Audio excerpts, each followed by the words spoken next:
Hi friends, welcome back to our channel. ಎಲ್ಲರೂ ಹೇಗಿದ್ದೀರಾ? ನಾನು ಚೆನ್ನಾಗಿದ್ದೀನಿ, ನೀವು ಎಲ್ಲ ಚೆನ್ನಾಗಿದ್ದೀರಾ ಅಂತ ಭಾವಿಸ್ತಾ ಇದ್ದೀನಿ. ನಾನು ಇವತ್ತಿನ ವಿಡಿಯೋದಲ್ಲಿ ಸ್ನ್ಯಾಕ್ಸಿಗೆ ಕ್ಯಾಪ್ಸಿಕಮ್ ಬಜ್ಜಿ ಮಾಡ್ತಾ ಇದ್ದೀನಿ. ಹೇಗೆ ಮಾಡೋದು ಅಂತ ನೋಡೋಣ ಬನ್ನಿ.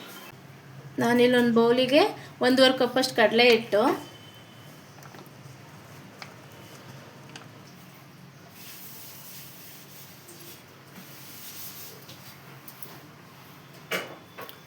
ಒಂದು ಚಿಟಿಕೆ ಸೋಡಾ,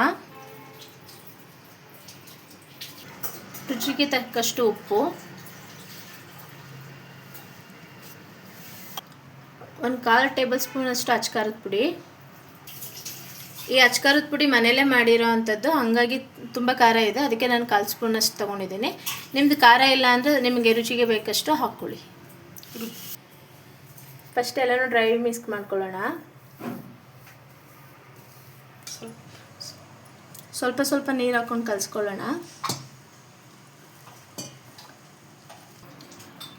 ಕಲಸಿದ್ದಾಗಿದೆ. ಈ ಫ್ಲೋಗೆ ಕಲಿಸ್ಕೊಳ್ಳಿ. ಎಣ್ಣೆ ಕಾದಿದೆ, ಇವಾಗ ಬಜ್ಜಿ ಹಾಕ್ಕೊತಾ ಇದ್ದೀನಿ.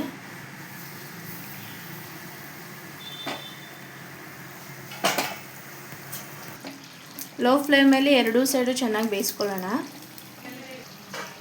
ಆಗಿದೆ, ತೊಗೊತಾ ಇದ್ದೀನಿ.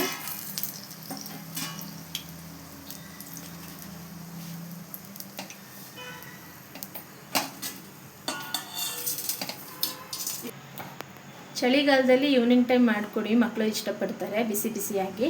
ಇದೇನು ಸ್ಪೈಸಿ ಇರೋದಿಲ್ವಲ್ಲ, ಹಾಗಾಗಿ ಕೆಲವೊಂದು ಮಕ್ಕಳಿಗೆ ಇಷ್ಟ ಆಗುತ್ತೆ. ಸ್ಪೈಸಿ ಇಷ್ಟಪಡೋರಿಗೆ ಸ್ವಲ್ಪ ಅಚ್ಕಾರದ ಪುಡಿ ಜಾಸ್ತಿ ಹಾಕಿದ್ರೆ ಚೆನ್ನಾಗಿರುತ್ತೆ. ಬಜ್ಜಿ ರೆಡಿಯಾಗಿದೆ. ಅದನ್ನು 4 ಭಾಗ ಕಟ್ ಮಾಡ್ಕೊಳ್ಳೋಣ.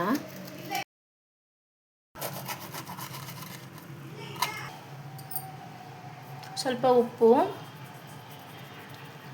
ನೋಡಿ ಹಾಕ್ಕೊಳ್ಳಿ, ಆವಾಗಲೂ ಹಾಕಿತ್ತು. ಸ್ವಲ್ಪ ಚಿಲ್ಲಿ ಪೌಡರು, ಚಾಟ್ ಮಸಾಲ ಸ್ವಲ್ಪ,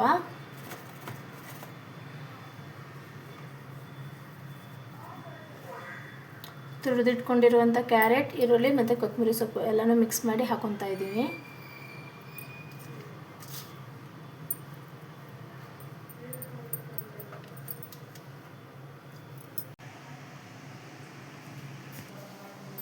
ಕ್ಯಾಪ್ಸಿಕಮ್ ಬಜ್ಜಿ ರೆಡಿಯಾಗಿದೆ. ನಾನಿಲ್ಲಿ ಪುದೀನ ಚಟ್ನಿ ಮಾಡ್ಕೊಂಡಿಲ್ಲ. ನಾನು ನೆಕ್ಸ್ಟ್ ವಿಡಿಯೋದಲ್ಲಿ ಮಾಡೋದನ್ನು ಹೇಗೆ ಮಾಡೋದು ಅಂತ ತೋರಿಸ್ತೀನಿ. ಈವ್ನಿಂಗ್ ಟೈಮ್ ಮಕ್ಳಿಗೆ ಮಾಡಿಕೊಡಿ, ತುಂಬ ಚೆನ್ನಾಗಿರುತ್ತೆ, ಇಷ್ಟಪಟ್ಟು ತಿಂತಾರೆ.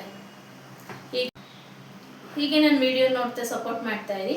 ಯಾರೆಲ್ಲ ಹೊಸಬ್ರು ನನ್ನ ವಿಡಿಯೋಸ್ ನೋಡ್ತಾ ಇದ್ದೀರಾ ಅವರು ಸಬ್ಸ್ಕ್ರೈಬ್ ಆಗಿ ಪೂರ್ತಿ ವಿಡಿಯೋ ನೋಡಿ, ಲೈಕ್ ಆ್ಯಂಡ್ ಶೇರ್ ಮಾಡಿ, ಕಮೆಂಟ್ ಮಾಡಿ. Thank you.